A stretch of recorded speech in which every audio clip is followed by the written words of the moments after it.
Praise the lord. హల్లెలూయా. దేవుని నామములో మీ అందరికీ నా యొక్క హృదయపూర్వకమైన వందనాలు తెలియచేస్తున్నాను.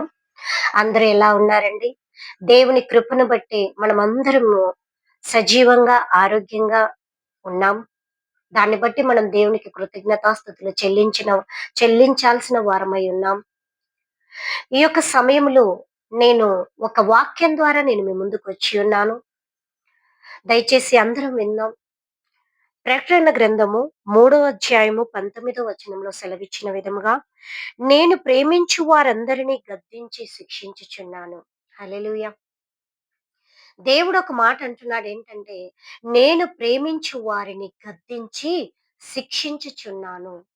నిజంగా నిజమైన ప్రేమ ఎప్పుడు కూడా గద్దింపుతో కూడిందై ఉంటుంది. తేనెతో మాటలు ప్రేమ కలిగినవి కాదు. గద్దించి ఎప్పుడైతే మనల్ని సరిచేసి మన తప్పును ఎత్తి చూపెడతారో వారే నిజంగా మనల్ని ప్రేమించేవారు. దేవుడు అంటున్నాడు, నేను ప్రేమించు వారినందరినీ గద్దించి శిక్షించుచున్నాడు. ఎప్పుడైతే మనం ఆత్మీయ జీవితంలో నుండి కొంతవరకు దేవునికి దూరంగా వెళ్ళిపోతామో, దేవుడు ఏం చేస్తాడంటే చూస్తూ, ఏ పోనీలే నా బిడ్డే కదా, నా కుమారుడే కదా, మరలా నా దగ్గరికే వస్తాడు కదా అని దేవుడు ఎప్పుడూ అనుకోడు. ఆయన గద్దించి శిక్షించే దేవుడు. దేవుడు కరుణా స్వరూపి, ప్రేమామయుడు, దయామయుడు. ఆయన దయ కలిగిన దేవుడు. ఆయన ప్రేమకు మారు పేరు అని వింటున్నాం. ఎట్ ద సేమ్ టైమ్ దేవుడు గద్దించి శిక్షించేవాడు.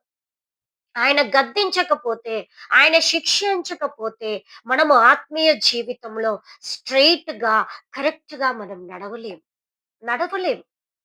మన ఇష్టానుసారంగా వెళ్ళిపోతాం. అయ్యో! నా కుమారుడే కదా!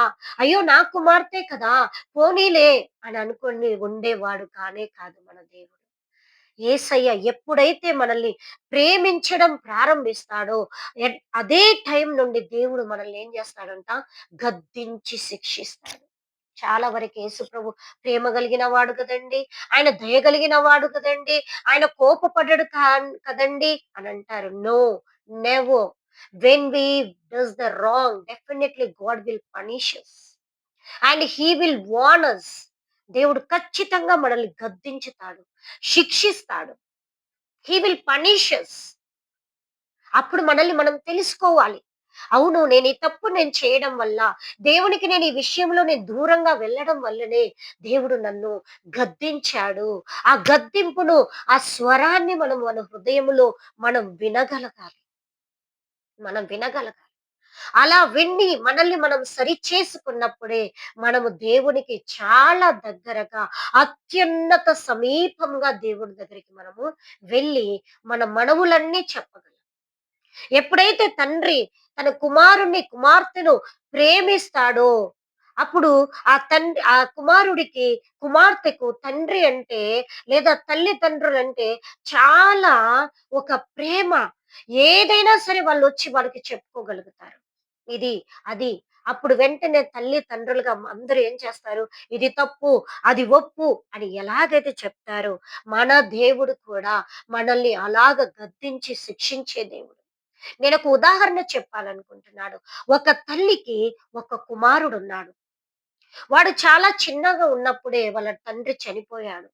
తల్లే వాడిని కష్టపడి సాకి పోషిస్తా ఉంది. చాలా చిన్నవాడు. వాడిని నర్సరీ స్కూల్‌లో జాయిన్ చేసింది. ఎల్‌కేజీకొచ్చినాడు. తన తల్లి కష్టపడి ఫీజులు కడతా ఉంది. కష్టపడి పని చేస్తుంది. వీడు ఎల్‌కేజీకొచ్చిన తర్వాత ఈ చిన్న పిల్లోడు తెలియక ఏం చేశాడంటే ఒక పెన్సిల్ దొంగతనం చేసుకొనొచ్చాడు ఇంటికి. తీసుకో దొంగతనం చేసుకొనొస్తే తల్లికి చూపించాడు. అమ్మా, నేను ఈరోజు స్కూల్లో నుండి ఏం చేశానో తెలుసా? ఒక పెన్సిల్ నేను దొంగతనం చేశాను. అప్పుడు తల్లి అనింది, తప్పురా, అలా చేయకూడదు నాన్న అనింది. మరలా తెల్లవారి వాడెళ్ళాడు స్కూల్‌కి. వెళ్ళి మరలా ఏం చేశాడంటే వాడు ఎరేజర్ దొంగతనం చేసుకొనొచ్చాడు. ఇంకో రోజు షార్ప్‌నర్ దొంగతనం చేసుకొనొచ్చాడు. ఒక రోజేమో పెన్సిల్, ఒక రోజేమో షార్ప్‌నర్, ఇంకో రోజు ఎరేజర్, ఇలాగ దొంగతనం చేసుకొని వస్తా ఉన్నాడు. తల్లి రోజు చెప్తుంది, "రేయ్ నైనా అలా చెయ్యొద్దురా, తప్పురా" అని అంటుంది. అలాగా వాడికి రోజు రోజుకు దొంగతనాలు అలవాటు పడిపోయినాడు. మా మమ్మీ ఏమంటుంది, "తప్పురా" అంటుంది. It's okay. Only one word no అని ఇటు వింటున్నాడు, ఇటు వదిలేస్తున్నాడు. అలాగలాగాడు వాడు ఇంట్లో పెట్టిన డబ్బులు కూడా దొంగతనం చేయడం స్టార్ట్ చేశాడు. అలా వాడు పెరిగి కాలక్రమేణా పెరిగి, పెరిగి పెద్దవాడైపోయి ఒక బ్యాంకులో దొంగతనానికి వెళ్ళి, ఆ దొంగతనంలో పోలీసుల చేత పట్టబడి, ఒక పోలీస్‌ని చంపి వాడేం చేయబడ్డాడంటే అరెస్ట్ చేయబడ్డాడు. అప్పుడు కోర్ట్ వాడికి ఉరిశిక్ష వేసింది. ఉరిశిక్ష వేసినప్పుడు ఆ కుమారుడు, ఈ తల్లి కుమారుడు, అయ్యో! నేను ఈ యొక్క జైల్‌లో ఉన్నాను. నేనింక చనిపోబోతున్నాను అనే ఆశంతా తన బ్రతుకు మీద వదులుకున్నాడు. పోలీసులొచ్చారు. "రేయ్! నీ చివరి కోరిక ఏంట్రా?" అని అడిగారు. అప్పుడు వాడన్నాడు, "సార్ నేనొక్కసారి మా అమ్మని చూడాలనుకుంటున్నాను. ఒకసారి మా అమ్మని ఈ యొక్క పోలీస్ స్టేషన్‌కి ఇక్కడికి నాకు పిలిపించండి. చివరిసారిగా మా అమ్మతో మాట్లాడి నేను చనిపోతాను." అప్పుడు ఆ డిపార్ట్‌మెంట్ వాళ్ళనుకున్నారు, వీడు తప్పు చేసినా గూడా తల్లి అంటే వాడికి ప్రేముంది. కాబట్టి తల్లిని పిలిపించాలా అని చెప్పి తల్లిని పిలిపించారు. ఆ తల్లి వస్తూ, వస్తూ ఉన్నప్పుడు వాడు దగ్గరికెళ్ళి చెంప మీద లాగి కొట్టేసినాడు. అప్పుడు పోలీసులు వాడిని పట్టుకొని, దుష్టుడా! దుర్మార్గుడా! ఏమిరా చనిపోయే ముందు కూడా కుదురుగా చచ్చిపోవారా నువ్వు? ఇప్పుడు కూడా నీ తల్లిని కొడతావారా? నువ్వు ఏం మనిషివిరా అనంటే, ఆ కుమారుడు చెప్పిన మాటేంటో తెలుసా? ఏడుస్తూ, సార్ ఇదే చెంప దెబ్బ నా తల్లి నన్ను ముందు కొట్టి ఎప్పుడైతే పెన్సిల్ దొంగతనం చేసిన రోజే నా తల్లి నన్ను చెంప దెబ్బ కొట్టి ఉంటే, ఈరోజు నేను ఈ ఉరికంబానికి పాత్రుడను అయ్యేవాడిని కాదు సార్. పెన్సిల్ తీసుకొనొస్తే తప్పురా అనింది. ఎరేజర్ తీసుకొనొస్తే తప్పురా అనింది. పెన్ను తీసుకొనొస్తే తప్పురా అనింది. డబ్బులు తీసుకొనొస్తే తప్పురా అనింది. కానీ రోజు కూడా నా చెంప మీద దెబ్బ కొట్టి నన్ను చెప్పలేదు సార్. నన్ను భయపెట్టలేదు సార్ నా తల్లి. ఇదే నేను కొట్టిన ఈ చెంప దెబ్బ నా తల్లి నన్ను ఆ రోజు కొట్టుండుంటే నేను ఈరోజు ఉరికంబం ఎక్కేవాడిని కాదు సార్. యెస్. దేవుడు మనం ఏమి చేసినా, "అయ్యో! నా కుమారుడా ఇది తప్పు, అది ఒప్పు" అని చెప్పడు దేవుడు. ఎప్పుడైతే నువ్వు యేసు ప్రభువుని సొంత రక్షకునిగా అంగీకరిస్తావో, ఎప్పుడైతే నువ్వు బాప్టిజం తీసుకొని ప్రభు బల్లలో చేయి వేస్తూ, నేను దేవుడికి ఆత్మీయ బిడ్డలుగా బ్రతుకుతూ మరలా, మరలా పడిపోతూ ఉంటే చూస్తూ ఊరుకునే దేవుడు కానే కాదు. ఆయనంటున్నాడు, "నా ప్రేమ గొప్పది. నేను ఎవరినైతే ప్రేమిస్తానో వారిని గద్దించి శిక్షిస్తాను." ఆ తల్లి గద్దించలేదు. ఆ తల్లి శిక్షించలేదు కాబట్టే ఆ కుమారుడు ఉరికంబమెక్కి ఉరికి పాత్రుడైపోయినాడు.